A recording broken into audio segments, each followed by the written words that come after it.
அனைவருக்கும் இனிய காலை வணக்கம். மலர்ந்திருக்கும் இந்த நாள் உங்கள் அனைவருக்கும் இனிய நாளாக அமைய வேண்டும் என வாழ்த்துக்கள் கூறிக்கொண்டு நியூஸ் போஸ்டின் காலை நேர பிரதான செய்திகளுடன் இணைந்து கொள்வது சிசிரகுமார் கிருஷாந்த்ராஜ். விரிவான செய்திகளுக்கு செல்லும் முன்னர் முதலில் இன்றைய தலைப்புச் செய்திகள். திறந்த பல்கலைக்கழக சட்டப்பீட தலைவரை கூரான ஆயுதத்தால் தாக்கி காயப்படுத்திய மாணவன் உட்கொண்ட வில்லையை கண்டறிவதற்காக அவரது இரத்த மாதிரி கொழும்பு பல்கலைக்கழகத்திற்கு அனுப்பி வைக்கப்பட்டுள்ளது. டெங்கு நுளம்பு பருக்குவதை தடுப்பதற்காக திண்ம பிடிஐ பாக்டீரியாவை பரீட்சாத்த மட்டத்தில் பயன்படுத்துவதற்கு சுகாதார அமைச்சு தீர்மானம். பிரேசிலில் அரசுக்கு எதிரான ஆர்ப்பாட்டங்கள் வலுவடைந்து வரும் நிலையில் தமது வெளிநாட்டு விஜயங்களை ரத்து செய்ய அந்நாட்டு ஜனாதிபதி தீர்மானம். திறந்த பல்கலைக்கழக சட்டப்பீட தலைவரை கூரான ஆயுதத்தால் தாக்கி காயப்படுத்திய மாணவன் உட்கொண்ட வில்லையை கண்டறிவதற்காக அவரது இரத்த மாதிரி கொழும்பு பல்கலைக்கழகத்திற்கு அனுப்பி வைக்கப்பட்டுள்ளது.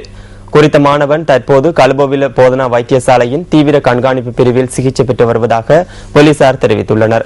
திறந்த பல்கலைக்கழக சட்டப்பீட தலைவர் மீதான தாக்குதல் தொடர்பில் 14 பேரிடம் வாக்குமூலம் பதிவு செய்யப்பட்டுள்ளது. நுகேகொடை நீதவான் கலபோவிலை வைத்தியசாலைக்கு சமூகம் அளித்து விசாரணை மேற்கொண்ட பின்னர் சந்தேக நபரான மாணவனை அடுத்த மாதம் 2ஆம் தேதி வரை விளக்கமறியலில் வைக்குமாறு உத்தரவிட்டிருந்தார். தாக்குதல் சம்பவத்துடன் தொடர்புடைய திறந்த பல்கலைக்கழக மாணவன் யாழ்ப்பாணத்தைச் சேர்ந்த வைத்தியராவார். சந்தேக நபரான மாணவன் நாவலையில் உள்ள திறந்த பல்கலைக்கழகத்தின் சட்டப்பீட தலைவர் யசோதரா கதிர்காம தம்பி மீது நேற்று முன்தினம் பகல் கூரான ஆயுதத்தால் குத்தி காயப்படுத்தியிருந்தார். சம்பவத்தில் காயமடைந்த சட்டப்பீட தலைவர் தேசிய வைத்தியசாலையின் தீவிர கண்காணிப்பு பிரிவில் சிகிச்சை பெற்று வருவதாகவும் அவரது உடல்நிலை தேறி வருவதாகவும் தேசிய வைத்தியசாலையின் பணிப்பாளர் டாக்டர் அனில் ஜாசிங்க கூறினார். குறிப்பிட்ட ஒரு பாடத்திற்கான திட்ட அறிக்கையொன்றை உரிய தினத்திற்கு முன்னர் வழங்க சந்தேக நபரான மாணவர் தவறியதை அடுத்து சட்டப்பீட தலைவர் அதனை ஏற்றுக்கொள்வதை நிராகரித்ததாகவும் போலீசார் குறிப்பிடுகின்றனர். இதனால் கோபமுற்ற மாணவன் கூரான ஆயுதத்தால் அவர் மீது தாக்குதல் நடத்தியிருக்கலாம் என சந்தேகிக்கப்படுகின்றது.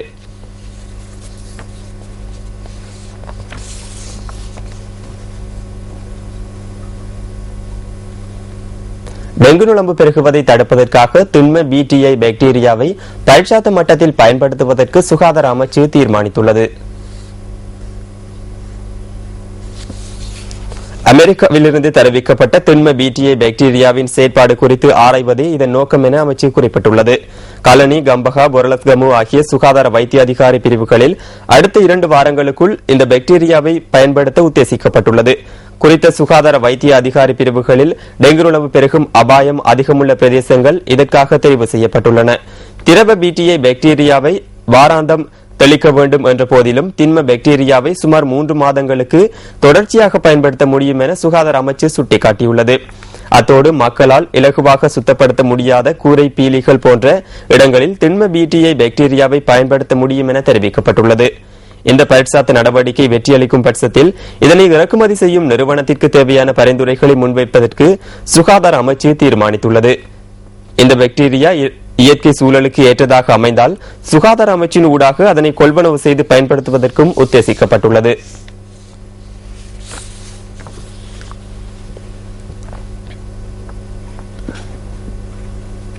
மாத்தளையில் வர்த்தகர் ஒருவருக்கு சொந்தமான சுமார் 1.5 கோடி ரூபாய் பெறுமதியான பணம், தங்க ஆபரணங்கள் மற்றும் ரத்தின கற்களையும் கொள்ளையிட்டு சென்ற 6 பேர் கைது செய்யப்பட்டுள்ளனர்.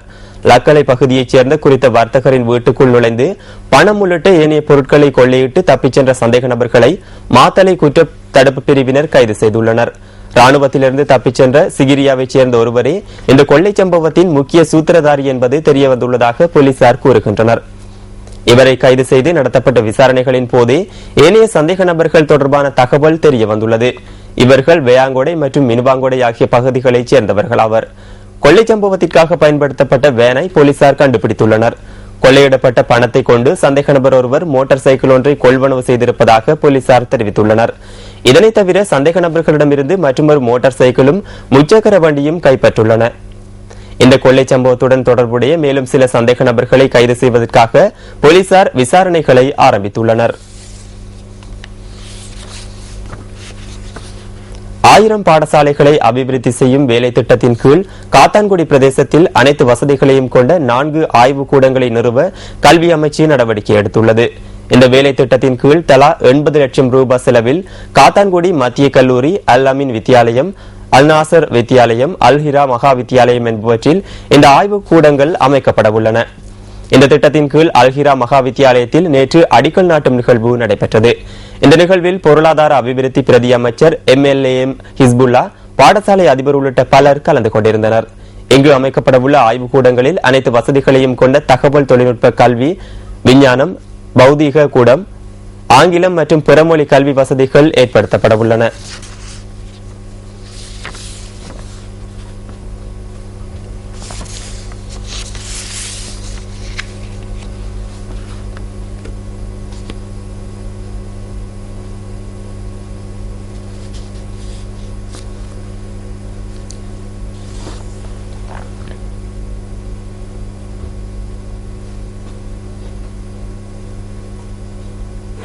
Teaches set station 7 to the Great Will celebration. Welcome, sir.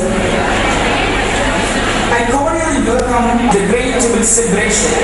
Welcome, sir. News ஃபர்ஸ்டின் காலை நேர பிரதான செய்திகளில் தொடர்பான சர்வதேச செய்திகள். இலங்கை மத்திய வங்கி வெளியிட்டுள்ள வெளிநாட்டு நாணயங்களுக்கான விற்பனை மற்றும் கொள்வனவு விலைகளை சுமந்து வரும் பிஸ் ஃபர்ஸ்ட் தொகுப்பு அடுத்து.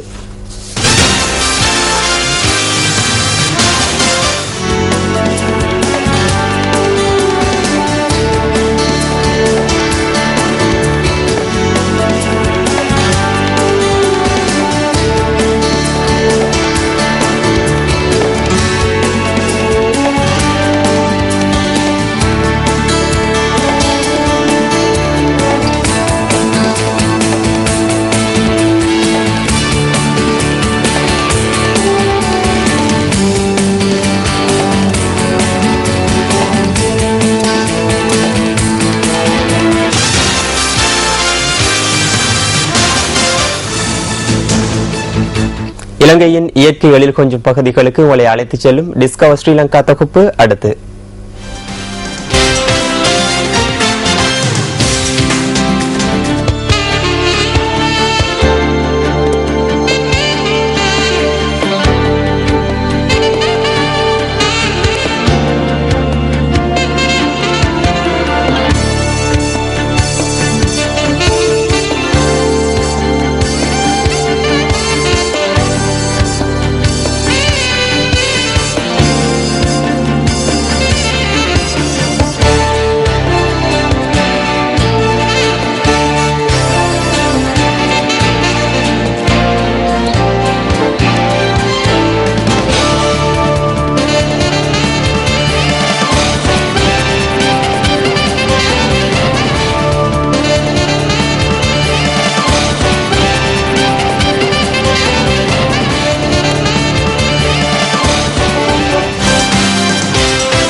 அந்த அழகிய காட்சிகளுடன் நியூஸ் ஃபர்ஸ்டின் காலை நேர பிரதான செய்திகள் நிறைவு பெறுகின்றன.